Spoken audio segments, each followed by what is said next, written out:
Voici un exercice, je dirais, relativement simple, mais qui pose quand même problème aux élèves parce que justement votre apprentissage est rarement bon. Et donc ici, je vais vous rappeler d'abord quelque chose. Vous avez cette fonction-là qui est à tracer.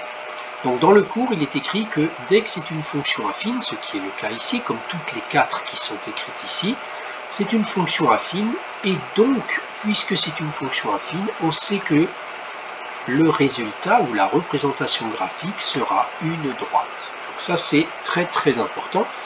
Et donc pour tracer une droite, il faut avoir toujours deux informations. Alors, la première information que l'on voit ici, qu'il faudra tenir compte, c'est le moins 2 que l'on voit ici. Ce moins 2, c'est l'image de 0. L'image de 0, quand on remplace x par 0, ça fait 3 fois 0, moins 2 égale donc moins 2. Donc, pour placer l'image de 0, eh bien, elle est ici. L'image de 0, c'est moins 2. Voilà un premier point de la droite. Ensuite, j'ai une deuxième information qui est la valeur de 3. 3, on a dit que c'est le coefficient directeur de la droite. Ce coefficient directeur sert à donner l'inclinaison de la droite. Et sur le dessin, il se dessine toujours de la même manière.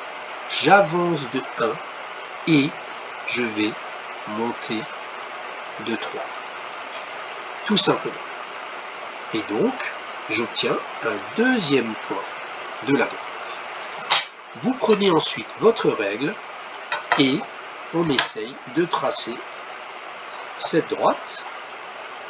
Alors, je vais le faire à main levée, parce que c'est un peu compliqué sur mon tablette graphique. Donc, vous tracez cette droite. Voilà, chez moi ça ressemble super à une droite. Hop, et voilà, mais bien sûr, vous faites ça à la règle. Et vous avez donc votre droite de tracé. Pour la deuxième droite, on va simplement changer de